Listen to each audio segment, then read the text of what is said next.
Coming up on our channel.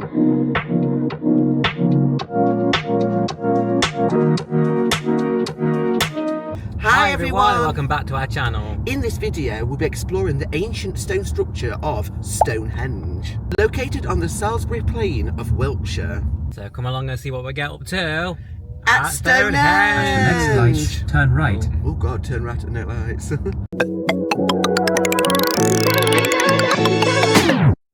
So you're probably wondering, why is it so dark?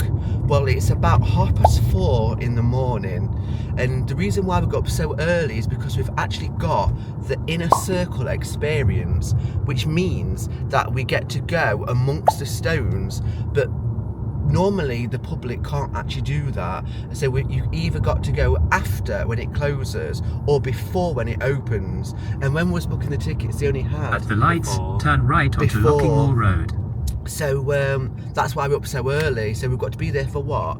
6:30. 6:30. So we've left a bit earlier for like making sure that we can charge his car and stuff.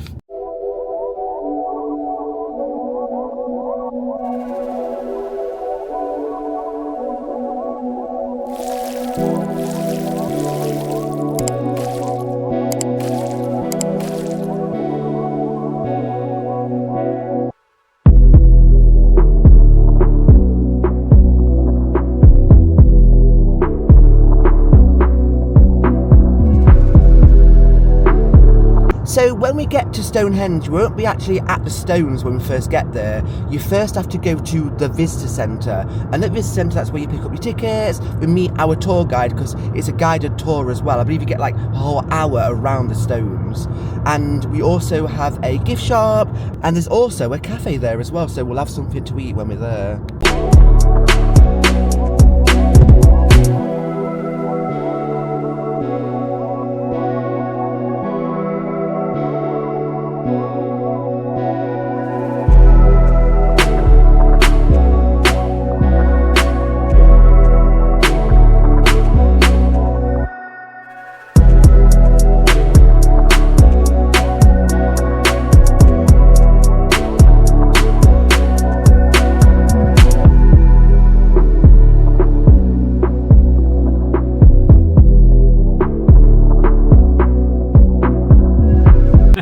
We've made it!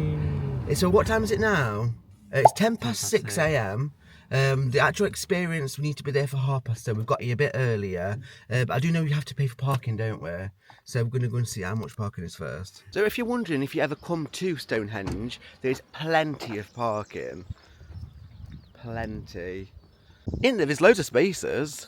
They've got child parking spaces there, they've got accessibility parking there, which is obviously closer to the actual visitor centre. We're going to go and find out now about how much the parking is.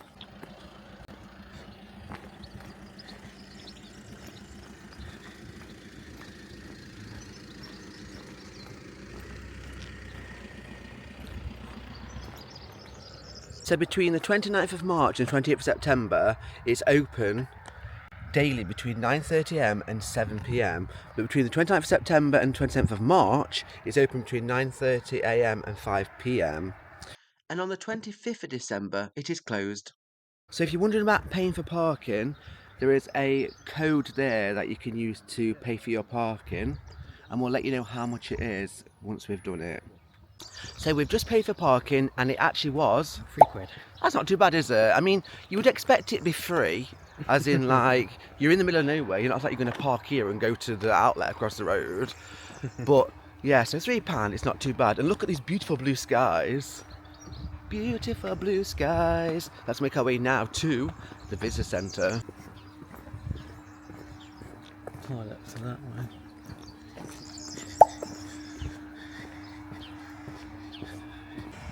So there's also got facilities like toilets as well, right at the entrance of the visitor centre. So there's a men's toilets there, there's a female toilets down there, there's also accessibility and baby changing as well. And obviously right now, nothing's open because it's before the opening hours of 9:30 a.m.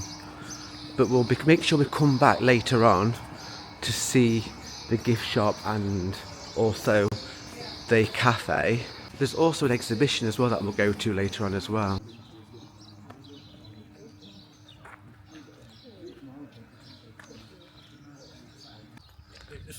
pretty heavy, Roy. Pretty heavy. Literally, that's how big they are. Put your back into it, Roy. Come on. I'm trying to pull it. They must have had, what, at least 1,000 men, maybe even 1,000 horses or donkeys, I don't know. It said it would have taken 100 strong people. Oh, it tells you there. It would have taken around 100 strong people to move this stone. 100? 100. So it would have taken about 100 strong people to move this stone. That is crazy. I'll have a better look at it.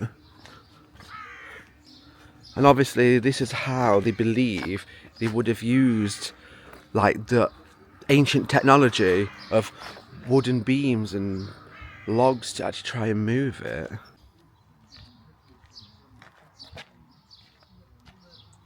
The Smurfs live here. Yeah, it's like definitely like Smurf Village, don't it? They're actually recreations of how the people who lived and built Stonehenge would have lived. These Stonehenge recreation homes are reconstructed Neolithic houses located outside the Stonehenge Visitor Centre. The 5 single-room dwellings, built with chalk and straw daub, and thatch roofs are based on archaeological findings from nearby Durrington Walls settlement. They aim to provide visitors with a tangible sense of what life might have been like for some of the people who lived and worked in Stonehenge thousands of years ago. It's cool to think, isn't it? This is how people lived back in the day. I think later on they might open them up so you can have a look inside. Making fire. You wish. That's how they would have made fire there, wouldn't they, with a rock? They would have gone... I'm gonna get kicked out, Roy.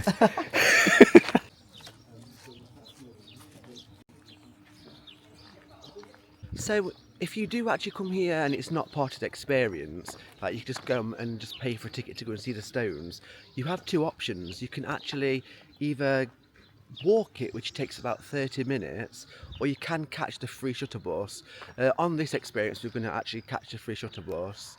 You do head up in that direction just over there to go through the gate, and you walk all the way up there to the stones, which, like I said, takes about 30 minutes. So the actual shuttle bus to Stonehenge is just over there.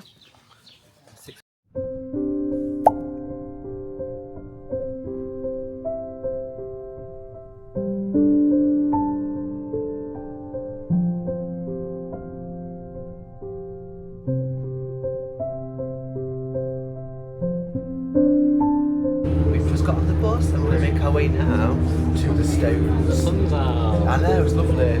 Get your guns out. Lovely.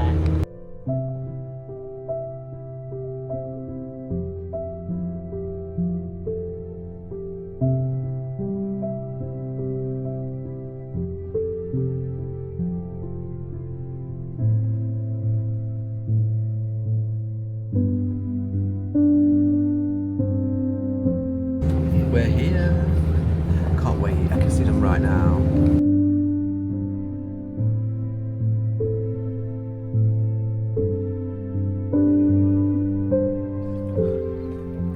There we are. We're getting closer to the stones. I'm so excited. Always wanted to actually come and see Stonehenge, and I can't believe we're actually going to see it today. Say it, Adam, I know you want to. It's just a bunch of stones, isn't it? I said to Adam, do not say that, but I said to him, you can say it once. Also, if you're interested, you can actually come and see the stones for free. On the other side of this fence is a path, and that is a public footpath where you don't have to actually pay to even see the stones. You can see them from over there, but obviously if you're on this side you get to walk actually around the stones. Daily access to the stone circle was changed in 1977. Before this, you could access the stones and walk around them whenever you wanted. The decision was taken in order to protect the fragile archaeology and the stones.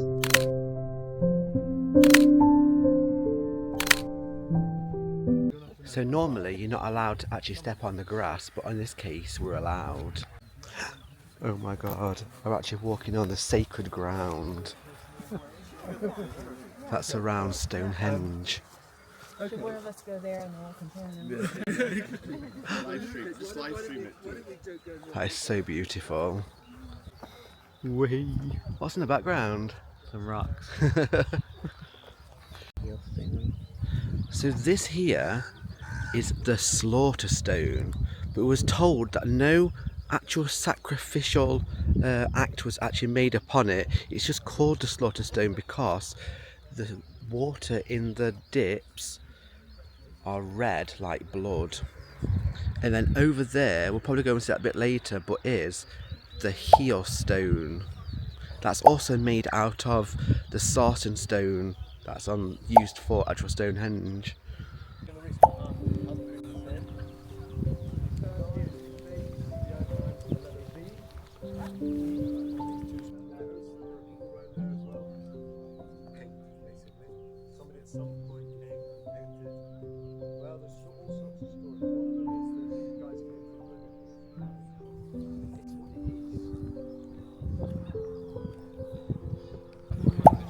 We're now walking through the stones, making our way into the inner circle.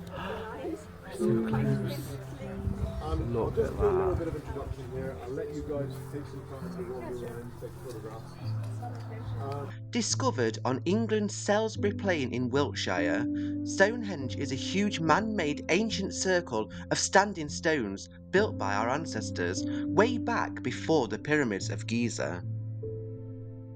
Archaeologists think that work started on Stonehenge around 5,000 years ago in a period of history called the Late Neolithic Age, but it took over 1,000 years to actually build.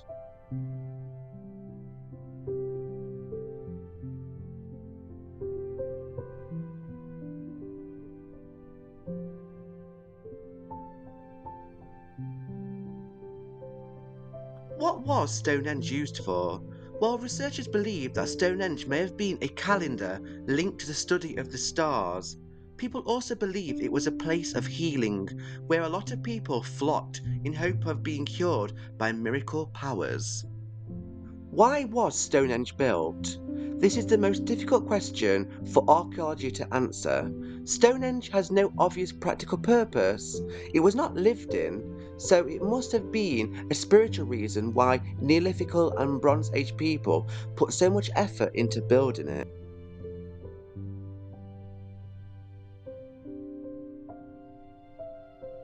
So Stonehenge has two rings of stones.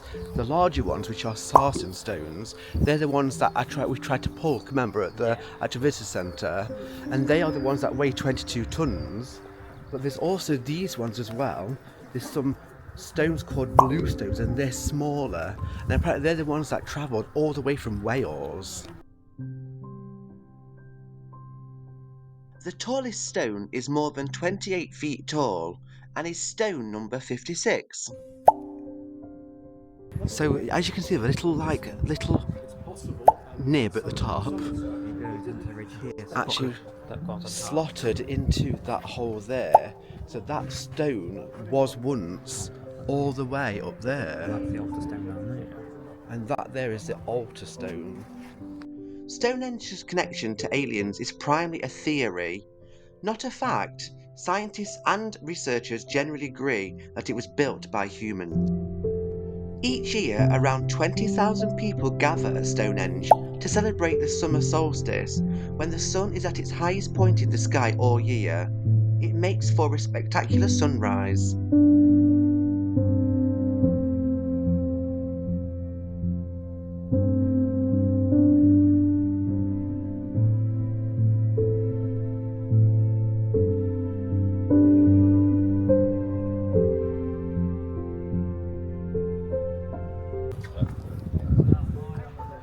We're literally walking in and out of the stones. How amazing is that? It's so fantastic, it's amazing. And we've got some nice pictures, didn't we? A woman took some pictures for us. You bossed her about it, right? Really Look, so close to actual Stonehenge. It feels magical, don't it? I'm smiling, she's sad, I'm happy.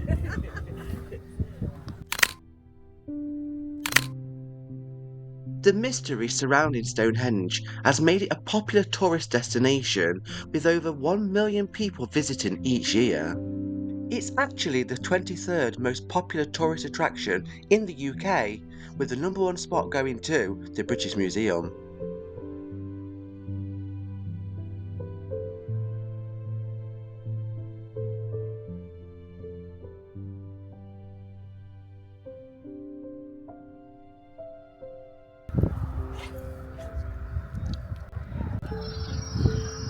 Feel the mystical powers of the stones. Feel the aura coming from it. You can actually feel something. Okay, folks, can we make our way back to the bus, please? Thank you. Let's go, Roy, let's go. You can definitely feel it. So, that's it. We've just done the inner stone experience and we're now going to make our way to the bus now to head back to the visitor centre. Oh, that was such an amazing experience and I would recommend anybody to actually do that. It's worth getting up so early in the morning at 4 AM. And then, once you've been, you get on the shuttle bus, basically where it dropped us off. And I think it comes like every 15 minutes or something. So we decided to actually walk back. It's only about half an hour. Because it was such a nice lovely day, we must have made the most of it. So what did you think then, Adam? Did you enjoy it? It was alright. Was it what you thought? Oh god. There's loads of army guys just running behind us. But yeah, I had a really great time. It was definitely better than I thought. Like, it's so like, no, because the stones, they're way bigger than I thought as well, are you? Definitely, it's bigger than I thought. And you were amazed, aren't you, by how they could actually get them on top, aren't you? Definitely, and the engineer in the yard. Definitely, because you like that little nib, Yeah, how it slots into that hole. But they also, the guy who took us around and told us all the facts and stuff, he was quite interesting, wasn't he? Yeah, definitely. He was living his best life for that job. And I hope I got all the right footage I needed Hopefully. for the vlog. So we're coming up to some mounds of dirt, basically. And what they were used for are tombs for the rich people around here. So let's see if we can show you. Yes, if you can see like those, Like the big circles. those Teletubby hills. Teletubby hills. They're actually burial sites. People were buried with all the treasures and trinkets and stuff. And weapons. Because just after the Neolithic Age, they're the people who actually created Stonehenge. But we're now entering the Bronze Age where people actually had like items, like possessions, didn't they? Oh my god, have you seen these baby lambs? Can you see them? The mother over there. Look at them! Oh, he's so cute!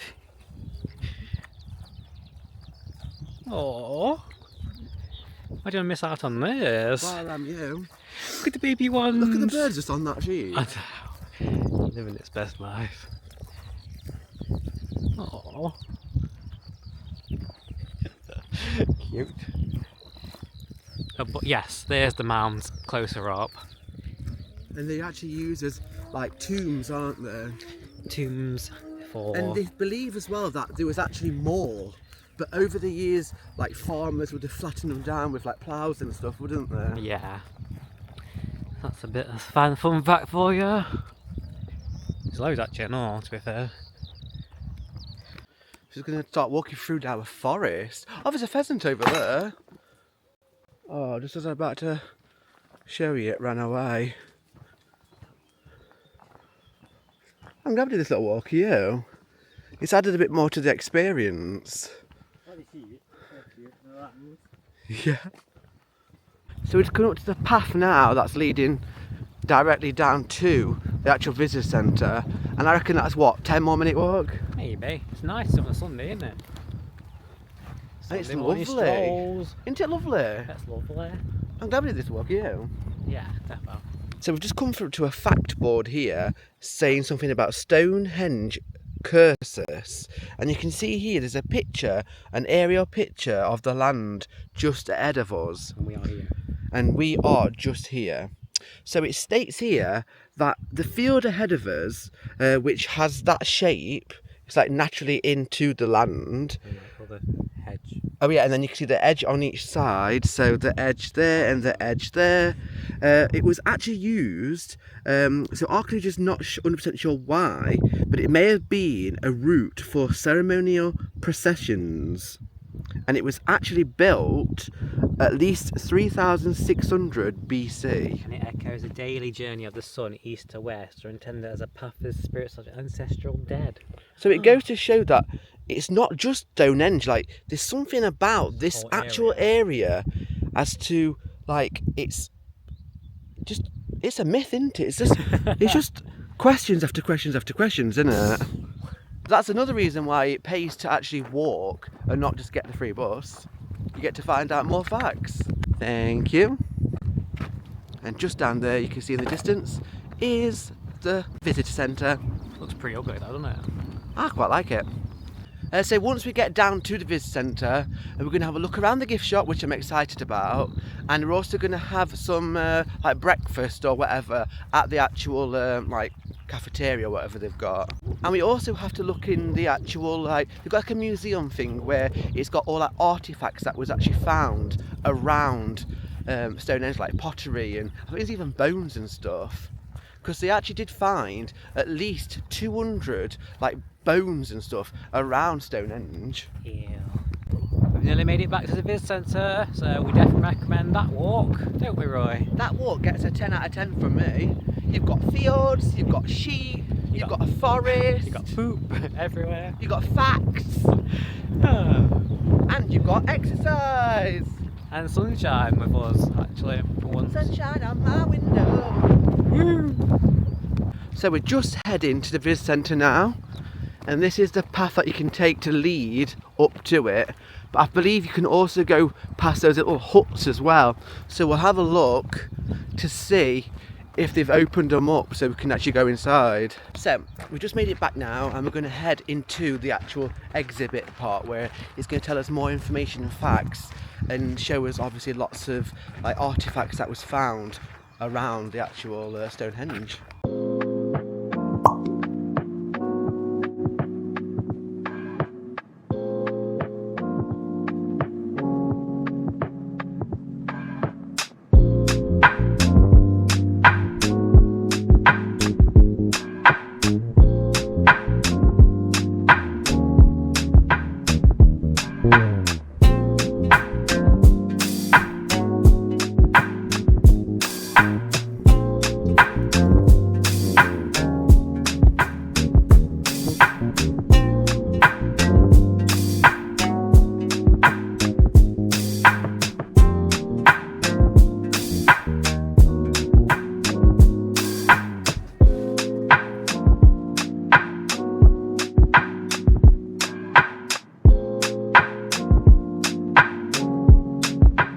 Was made.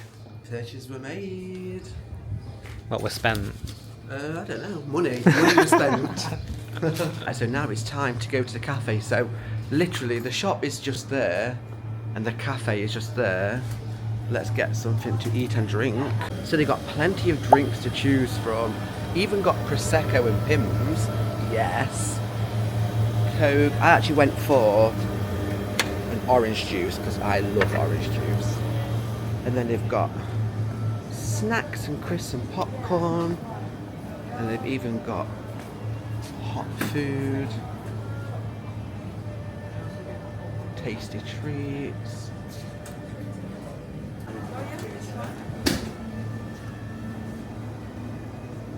If you're coming in the day, you've got things like BLTs, egg sandwiches, plain plant-powered. That's obviously vegan. Oh, they got little kids sandwiches. Oh my god, look how cute they are. Oh my god, that is perfect for a child. So they've got a microwave station so you can obviously bring your own food and heat it. They've got sugars and they've got... What are they? Is that special mayonnaise? Brown sauce, ketchup. That's bougie. They've got salt, and they've got a water station with all your cutlery as well. plenty of seating areas. It's actually quite a big area. We're just going to be sat here on the end of this table. And I chose the bacon and sausage bap with the ash brown. And Adam chose, because he doesn't like potato, he's got just the bacon and sausage bap. Right, so let's give it a try. This is what you need, isn't it? This is what you need, don't you? That's actually really nice. And what drink did you go for? Tea. You love good cup tea, don't you? Caffeine. Plenty of ketchup. Oh god, yeah. Oh, what do you think then? Is it nice? It's what you need. Was the ketchup nice as well? Very nice. Orange juice test. For £2.30 it best be nice. It's also in like a glass bottle as well, so that's where you know it's bougie. Applejack times.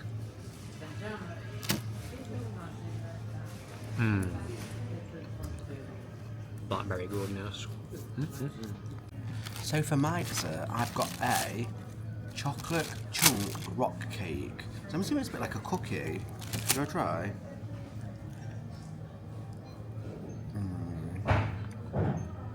You would love those. Is it Marcus Garen? I'm not sure. It's more like a cookie. Like a soft cookie.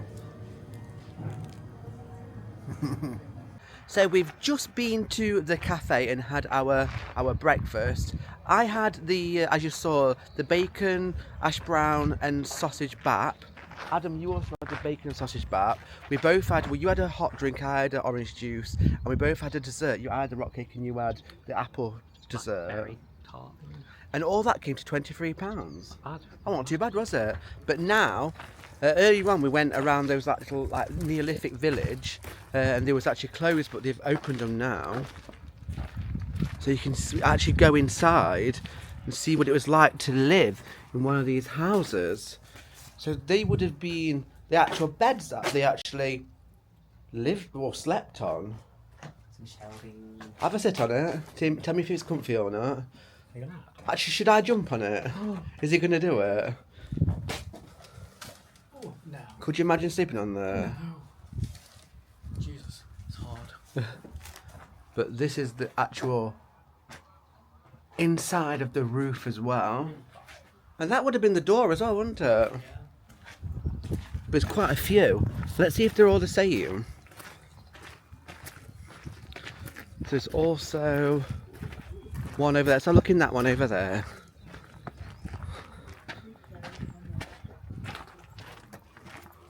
Yes, it's basically the same. But also in this one I've noticed there's a fire pit. So that would have kept the actual hut warm. And would this have been like the kitchen? Or a place where they hang all the skins and all the meat and stuff? Who knows? One can just wonder. So what we're going to do now is we're going to head back to the vid centre because we've not done the actual exhibition yet, where it tells you like all the information about Stonehenge and shows you all the artefacts. So we're going to do that now.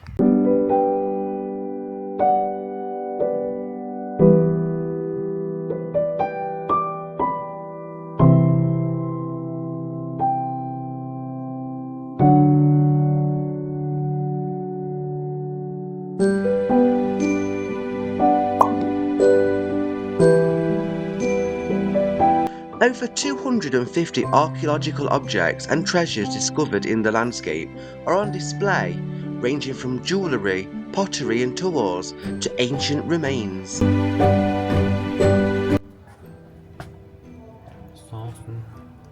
Sarsen is one of the hardest stones. Shaping it was a laborious process. And then blue stone. So you have to remember, don't you, that obviously 5,000 years ago, they wouldn't have had the sophisticated tools that we have now. No, they said to use sarsen stones and the hammer sarsen stone. Oh, did they? Oh, wow.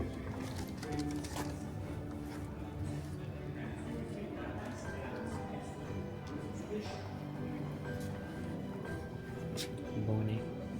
Is that some bone? Yeah, crematorium. Who built Stonehenge? The finds from the settlement at Durrington give us an insight into the lives of the people who built and used Stonehenge. The same people that would have lived in those recreated huts. Number 7's arrowheads.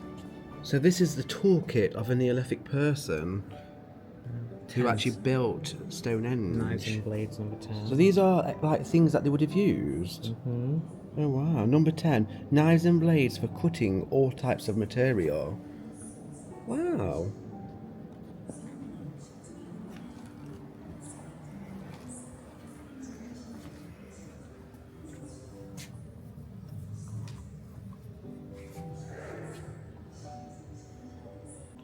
So this here is how Stonehenge would have looked 5,000 years ago when it was first created. But then over here you can see, obviously, time has had its effect on it, and it's fallen over. Even things have been stolen. So there's bits that are missing because they've been stolen.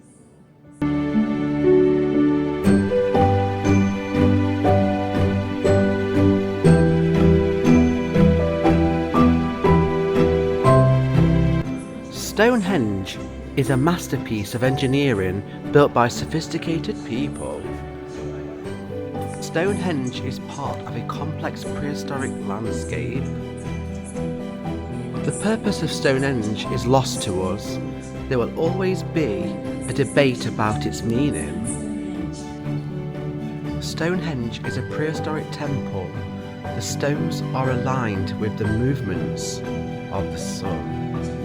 Stonehenge Decoded was published in 1965, in which he concluded that Stonehenge was an ancient astronomical computer. Hawkins's theory was accepted by some astronomers, but rejected by most archaeologists. They questioned his understanding of the archaeology of the site. Some of the stone holes he plotted may have been natural hollows.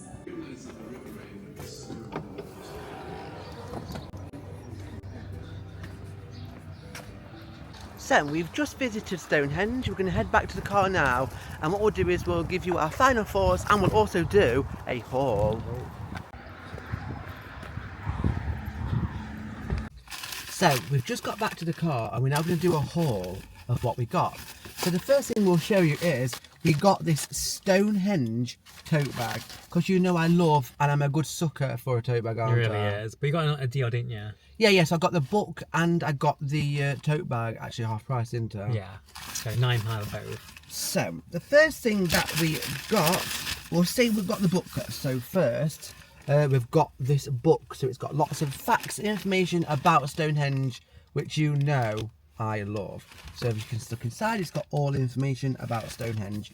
And this was £6 on its own. So we've got this and this for £9. That was good. Then we also, would you want to show what you've got? Yeah. So Adam got himself something for him personally. I got this. It's a squishy Stonehenge. A stress ball. How amazing is that? So when you get, whenever he gets angry and frustrated about me, I could just throw it at him. no, not throw it at me, just squeeze the stress away.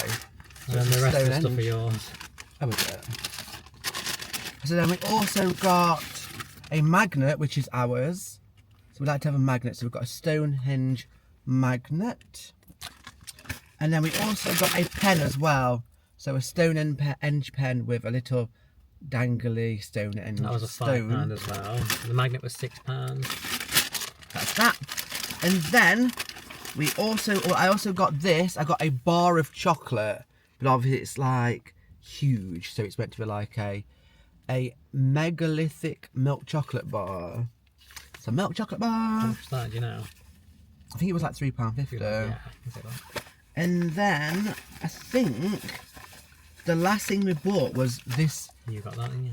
So as you know, I like to wear chains and pendants, and they did have a necklace I wanted, but it was £98, wasn't it? Ooh. But it was made of sarsen stone, or it was made of blue stone, one of them, but it was actually like wrapped in silver and stuff, so that's what made it expensive. But this here, I bought a necklace, and this actually here is made of the blue stone, so the inner circle stones that we saw at Stonehenge, and it's on like I'm assuming it's just a metal chain. because this was £20, wasn't it? Yeah, No, £22. £22. And like I said, that's made of actual blue stone. But you should have seen me talking about it behind that £98 one. I was prepared to buy it, but Adam was like, you can't Hell spend no. £98 on a necklace. No, I would have. you would have. So, we've just done the haul. Now it's final thoughts. So, what would you say overall? How do you feel about the whole experience? I say do the walking amongst the stones, because I think if you go in there just to walk around it, you don't really get much of the. No, like you said, if you just atmosphere. went and paid a standard ticket to go walk around the stone, so you walk around the whole perimeter, then you're kind of not actually feeling it, are you? You're not actually going to be actually experiencing it. But like we said, we paid for the inner experience tickets, which how much was it? £70 each. £70 so double, each. double the amount you normally pay. But you get to walk amongst the stones. And you get a guide. You get a and guide, yeah, and you get a bus. You get to actually go amongst, and you're actually told facts and information, because normally you wouldn't be, would you? No. I think you can get like a downloadable speaker thing, but it was a really good one that you could ask questions and really stuff. And we in one shot where everything was on the ground, obviously you could actually feel the actual energy of the ground. You weren't allowed to touch the stones, but I did touch a stone. I know you're not supposed to, but I did. I went like bing like You go to that. jail tomorrow, you are now. But you can't go all the way to Stonehenge and not touch a stone. I didn't touch one. I feel magical. This hand, I feel like I could baptise you. Please don't. But then I really enjoyed the gift shop was very extensive. I could have spent a lot more. Extensive as in like extensively a lot of stuff in there. No, it wasn't even like expensive, was it? There was expensive things, but Alright. you know what I mean? But it was very extensive as in the items that they've got. Yeah, they made anything into a Stonehenge, didn't they? And also we was also impressed with how affordable the cafe was. Yeah, the cafe was decent. 'Cause like it says, we got £22 for 2 meals, 2 desserts, 2 drinks, £22. done. That's nothing. Alright. So, thank you very much everybody for watching this vlog and for watching all our previous vlogs. And don't forget to like, comment and subscribe. For much more jargon like this. Thank you. Bye. Bye.